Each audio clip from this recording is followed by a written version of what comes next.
Half the national championship game is set as we welcome you into the Matt Barrie Show, presented by Allstate here on the ESPN College Football YouTube channel. Penn State, Notre Dame goes down to the wire. Second semifinal game tonight, Texas, Ohio State, as we now check in with Paul Finebaum, presented by Allstate. Paul, say what you want about Notre Dame, and the doubters have been there all year. They're playing for a national championship after coming back late to beat Penn State. No, and it was really pretty remarkable. Matt, so many things come to mind. The fact that I found myself cheering for Notre Dame. This is a school that a lot of folks grew up hating, and now they're everybody's favorite. Everyone loves Marcus Freeman. His future is really out of this sight. But I couldn't help but think about James Franklin. A lot of defenders out there saying, "Oh yeah, I liked his aggressiveness," but it still failed. And I think ultimately he has to be judged by the results. You can blame Drew Allar. It was the third progression, but he still put himself in that position. And considering the kind of game that he had, I didn't understand it at all. Yeah, so I have, be it on this platform, radio, television, whatever the case might be, I've always questioned those who thought that Drew Allar was the difference between Penn State being same old Penn State and being a national championship contender. Now, you could argue because they were in the semifinals, they were in fact a national championship contender, Paul, but I just never bought Drew Allar. I think their running backs with Katron Allen, Nicholas Singleton, Tyler Warren, they had everything they needed, but it's always been, to me, Drew Allar that's held them back from going to a national championship game. And I think we saw that last night. I hate saying that about a college kid, but end of the day, Allar's the reason that Notre Dame is playing in the national championship because of the late turnover. He didn't complete one pass to a receiver last night, not one. No, and some of our friends up and down the network are saying, well, you can't blame James Franklin. Yeah, yes, you can. I mean, he knows all that. That's his job. He didn't make the decision, but he gave the keys to the car to the guy who did. And I didn't see the upside. Overtime's always risky, and I hate it, frankly, the way some of the overtimes we've had to suffer through this year. But with that defense, with the game record that they have on that side of the ball, I mean, I would have taken my chance as opposed to just throwing the ball up, and that's exactly what he did. I mean, I didn't understand.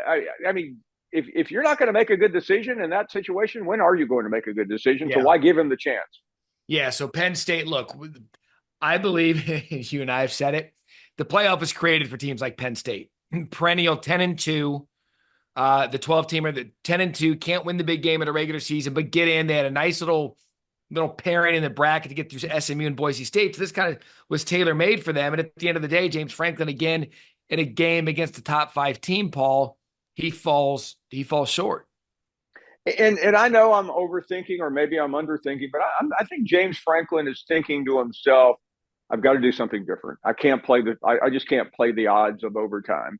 Because I mean, listen, when your record is as bad as his is, I mean, it's like in golf. I mean, every time you go for the flag on the left side of the green at 11 at Augusta, you knock it in the water. So you say, "Oh, I'll try to turn the ball this time," and then you overhit it. I think that's him. He can't win. I mean, listen, let's just be honest. James Franklin can't win a big game. He didn't do it this year. He's not going to do it next year, and he's not going to do it any year because that's just who he is. That doesn't make him a bad coach. It just makes him a jinx coach in these situations. And people will say, "Well, hey, what are you talking about? He can't win a big game. He's in the semifinals. What did he had SMU and Boise State? Please, don't give me SMU and Boise State. Nobody's ever had a luckier draw, and that doesn't qualify as signature wins from my book." By the way, remarkable knowledge on Augusta National, by the way, in the par 4 11th, where the water does come into play on your second shot. I think that is a phenomenal analogy. But yeah, so Penn State, same as it ever was. They teased a lot of people that may be thinking this was the year, but Notre Dame, as we switch over to them, and I never have a problem admitting when I was wrong. I was wrong after the NIU game to think that, oh, same old Notre Dame, they're going to get a lot of preseason accolades, then they're going to go ahead and step on themselves. They've since, 12 in a row, 13 in a row. They've been as hot as any team in the country. They're the most self-identifiable team in the country. They know who they are. We know who they are. And, Paul, that's good enough for Marcus Freeman and the Irish to play for a national championship. Yeah, I mean, we may very well have a national championship game with two teams that were counted out for dead. NIU and Michigan. Now, Michigan's a little different than losing to Northern Illinois. But the reason we all said it, and Matt, everyone said the same thing, was because Notre Dame didn't have anything else that they were going to be able to get as what so-called signature wins. Right. Southern Cal was already starting to fade away. They really, Army, Navy are not going to get you a lot of cred in a college football playoff committee. And the win over Texas A&M in the first game just dissipated when they ended up losing 5 games. So that's why we all said that. But to Marcus Freeman's credit, he persevered. That team got better. I mean, the win over Georgia was just simply unbelievable. A lot of circumstances went into it. But, I mean, they're just a tough team, and they're a fun team to watch. And I think that's why, your grandfather or father is having a hard time dealing with Notre Dame being America's team right now. Oh, we are awakening the echoes somehow, some way, in a world that doesn't exist, in a parallel universe. Notre Dame has become a national lovable story. And what I'm learning, and I kind of thought about this morning, I like Brian Kelly. I think he's a good coach. But I think people's problem with Notre Dame in the past wasn't Notre Dame. It was Brian Kelly. Now they've got a coach that people nationally love. And now Brian Kelly's sitting down there in Baton Rouge. He left Notre Dame because he didn't think he could win a national championship there. So he goes to Baton Rouge because you get a different athlete down in Baton Rouge. And now here's Notre Dame playing for a national championship, not LSU. Yeah, and listen, my relationship with Brian Kelly is very close. He comes on our show every Monday right before I meet with you, and he's likable, but he used to be very surly. And when he was at Notre Dame, he was not likable. He had that 28-point blowout against Alabama in the 12 national championship game. He had 2 other inexplicable playoff appearances, and I understand his frustration. It's also, you've been in a place for a long time, right, and it's just not the same. And to me, he made a good decision, but it's one of those situations where the words will haunt him. And he said it, not you, not me, about going someplace where the resources were. And he lost 4 games this year, and he was nowhere near the national championship. And having been around a lot of Notre Dame fans this year, I was with them all week in New Orleans a week ago. I mean, they are getting as much joy out of winning as they are rubbing it in Brian Kelly's face. Yeah, and so Notre Dame, again, I said it going into the games last week that it was the first time I had seen Notre Dame on this stage where I thought that they had a roster that could hang with a Georgia. Because you just mentioned it. The Notre Dame against Alabama, I mean, you saw what happened there. Notre Dame was always good enough for Notre Dame's schedule, but not good enough to compete with the best in the country. The Alabamas, the Georgias. Now they are. And we're going to see it next week or January 20th when they play in the national championship game. Who that is, I think it's going to be Ohio State leading to tonight's game, 7:30 Eastern, ESPN, Ohio State, Texas, Goodyear Cotton Bowl. I just, Paul, and look, I'll get on here and say I was wrong if I'm wrong. I don't see anyone, if Ohio State shows up like they did against Tennessee and Oregon, I don't see anyone beating Ohio State. I don't see anyone keeping it within double digits. Yeah, I mean, it's kind of hard to, I mean, other than Bevo, nobody's picking Texas to win this game, Matt. I mean, it's just not possible. I mean, I'm going to be on the SEC network set tonight where I'm sure somebody will say, oh, yeah, Texas is going to win because isn't that ordained when you're an SEC propagandist like we're all accused of being, but you can't do that. I mean, there's a way for it to be close, but I think the first quarter is critical. Can Texas get something going? I mean, Quinn Ewers is just is another one of those quarterbacks with all the high praise and accolades who gives you indigestion when you watch him play. Yeah, and he started his career at Ohio State, then came back home to Texas, South Lake Carroll star in the DFW area, which is where Paul's hanging out now. And look, I think 2 things. One, Sark has got Texas back to the top of college football. Sark doesn't have to recruit. He gets to select. He's got a really, really good team. 2nd consecutive year. He's been in the last 4 of the college football season, last year in the 14 playoff. And give him credit for what he's done at Texas to get it back to where it needs to be.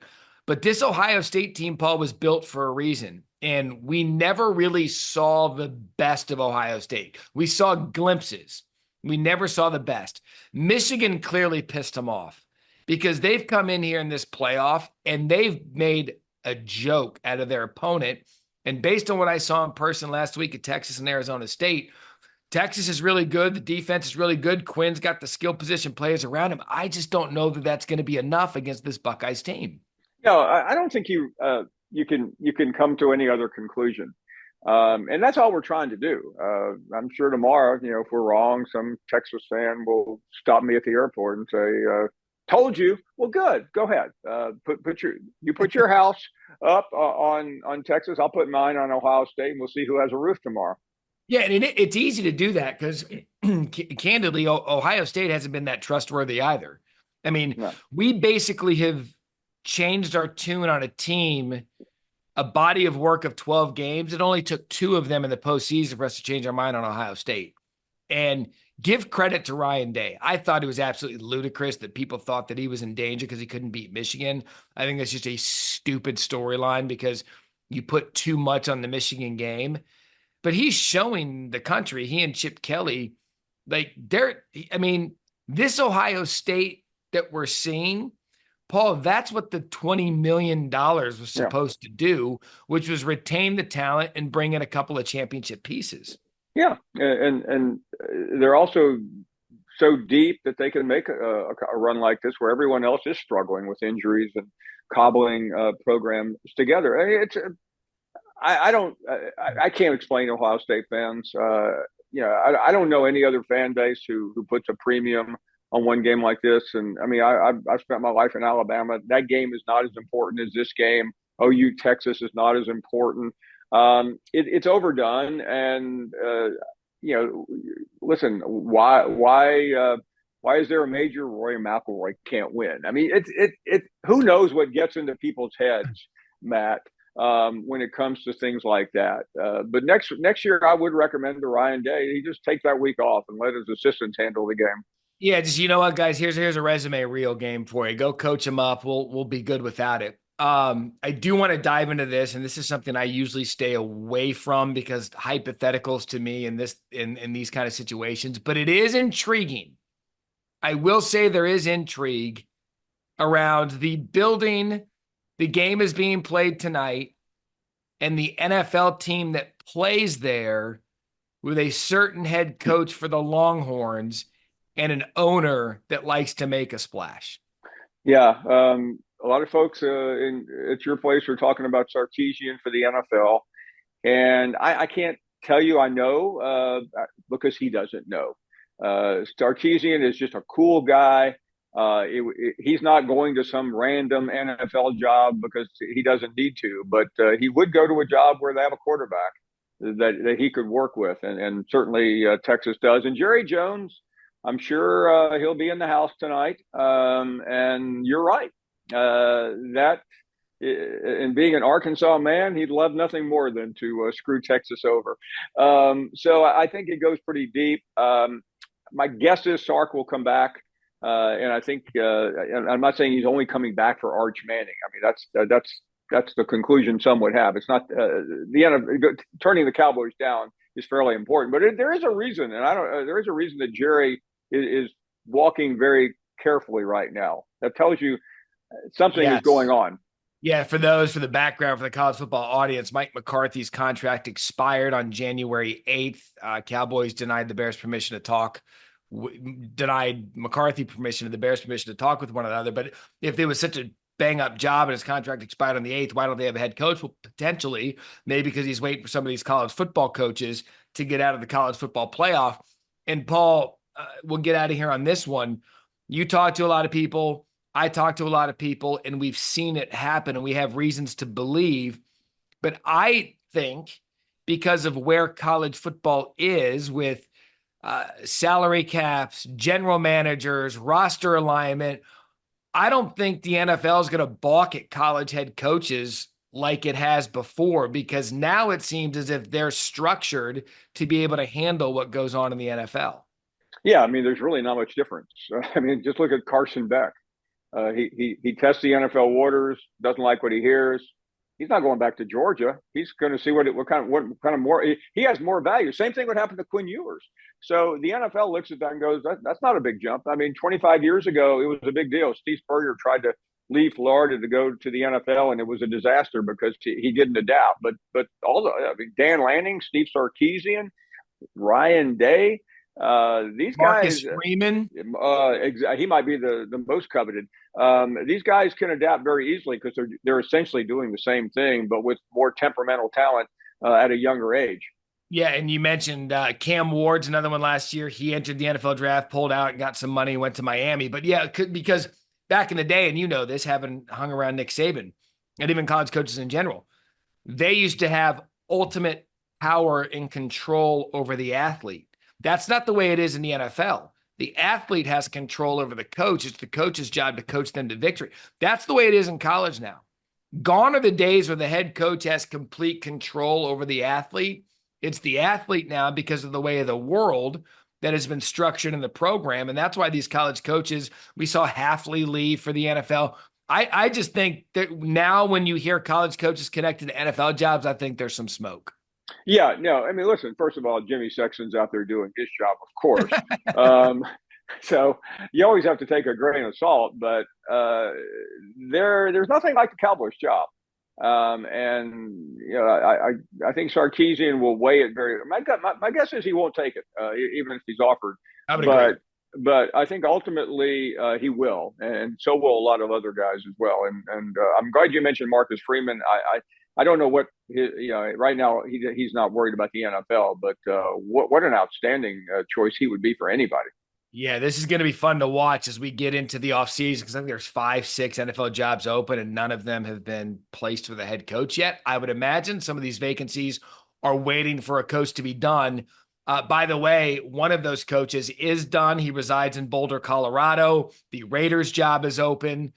I would not be stunned at all if Deion gets a look for the Raiders job at all.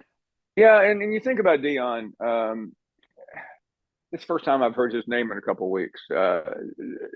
Deion can be sincere all he wants about wanting to stay in Boulder, but the biggest show in college football is going on right now. He's not part of it. The NFL is bigger than college football. He's not part of that. I think you're right, Matt.